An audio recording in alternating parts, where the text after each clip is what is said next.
What is exporting? Exporting means it's an international market entry strategy where a company produces goods and services in its home country and then sells them to the customer in foreign country. It is typically the simplest and lowest risk method of international expansion, and it requires minimal investment in foreign facilities. For example, it is no physical store, manufacturing plant, or large sales teams overseas. What is exporting? Exporting means it's an international market entry strategy where a company produces goods and services in Padini international market expansion strategy. First one is key characteristic. It requires the lowest level of capital commitment among all international entry modes compared to the building a factory or opening store overseas. This reduces the financial risk for the company like Padini when testing a new market. Higher flexibility. An exporter can easily scale sales up or down based on market response and can quickly withdraw from an unsuccessful market without significant loss of fixed assets. The company continue to use its existing production. We have two types of exporting. The first one is direct exporting. Direct exporting is selling directly to the buyer, retailer, and distributor in the foreign market. The company handles the logistics, documentation, and shipping itself. It has the higher level of control when the company should maintain the direct contact with the foreign customer and distributor, allowing for the better feedback and brand control. The second one is indirect exporting. Indirect exporting is selling to an intermediary in the home country that handle all foreign sales and logistics. It has the lowest level of control that the company lose while choosing exporting. Companies like the Padini often choose exporting because of market testing. It is perfect way to test the market demand for the market product before making a large investable investment like physical store. For example, closing and pricing. The second one is economy of scale. By increasing total production to serve both of domestic and foreign market, the cost per unit often decrease, leading to higher efficiency and both profit margin. The last one is risk diversification. Sales are not depend all solely on the Malaysian economy. It's the domestic market faced on economic down. Real world company using this strategy is company Padini Holding Berhad from Malaysia. The core business is a leading fashion and retail group involved in the distribution and retail of its own multi-brand fashion labels. The key brands is Padini, Padini Authentic, Vinci, Sin, PDI, and Brand Outlet. Direct connection to exporting is Padini's success was entirely built on its strong manufacturing and wholesaling base in Malaysia. Exporting was the natural first step to leverage this production capacity and test foreign market. How Padini apply it is the first one is earlier focus. Padini started as a manufacturer and wholesaler in the apparel industry in Malaysia, and then establishing a robust production and supply chain based domestically. Second one is leveraging existing infrastructure. By using exporting, Padini was able to sell its product in foreign market without the significant capital investment and logistical complexity of setting up physical retail store or manufacturing unit in those countries right way. Next, channel. Next is I will explain 3 key characteristics of the chosen strategy that the business has used for international expansion. First is low risk market entry.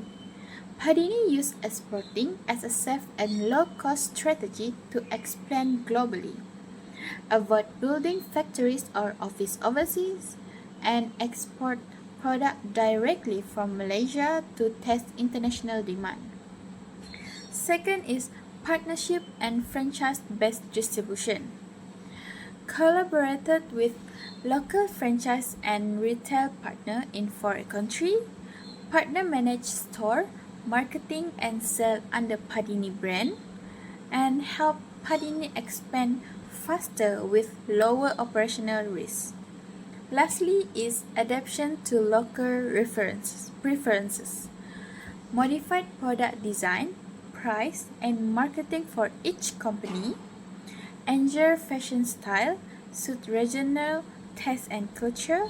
And lastly, help build brand acceptance and customer loyalty abroad.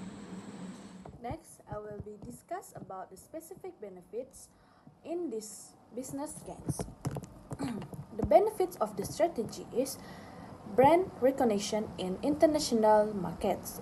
Exporting helps Padini build its brand image in countries like Singapore, Brunei, Thailand, and the Middle East. It's also increasing customer awareness and global reputation. Second is increased sale and market access. By entering new markets, Padini gains more customer and boosts overall sales, reducing its reliance on the Malaysian market one. And the last one is cost efficiency and better resources and resource use. Padini can fully utilize its local production facilities without setting up new factories overseas, saving operations costs and maintaining consistent product quality. So the first one is high transportation and logistic costs. High transportation and logistics costs for a Padini company is exporting Padini product to a foreign market involve a high expenses for shipping, warehouse and distribution expenses. Padini must handle a long distance transportation, custom procedure and warehouse in each destination of the country. And Padini can reduce risk by working with reliable logistic partners, using bulk shipping to save costs, and improving their supply chain planning to avoid delays. For the second one is currency exchange. The value for foreign currency can change and affect Padini company export revenue. So when the Malaysian ringgit strengthens, Padini earn less money after converting it to a foreign sale back to ringgit. This makes it harder to maintain profit margins. Padini can manage this by using a currency, setting in price in a stable currency, and regularly reviewing exchange rate trend before making the deals. The third one is trade regulation and import restrictions. For each export destination has its own import laws, tariff and documentation requirement. These differences can cause delays, extra paperwork and additional costs. If Padini fails to meet the local rules, it also shuts down a product entirely to entry the market. Padini, however, can overcome this by studying each country trade policy, hiring export compliance expert and ensuring all the document and paperwork and labeling meet the required standards. Fourth and the last one is product quality and brand consistency issues. so maintain consistent product quality and brand damage across export markets can be difficult. Padini product may be produced or packaged in a different batches, and a long distance shipping can affect their product conditions. Differences in a climate and handling at a foreign outlet may impact their presentation of the product. How Padini can solve this are by setting a strict quality rules, control standard, monitoring a supplier closely, and using a proper packaging to protect their products during shipment. Conclusion: exporting helped Padini expand its brand internationally and reach more customers without needing to open many stores overseas. This strategy increased sales, boosts brand recognition, and allow Padini to test new markets with lower risks and costs. Overall, exporting support Padini's global growth while keeping its operation flexible and efficient. That's all from us. Thank you. Conclusion: exporting helped Padini expand its brand internationally and reach more customers without needing to open many stores overseas. This strategy increased sales, boosts brand recognition, and allow Padini to test new markets with lower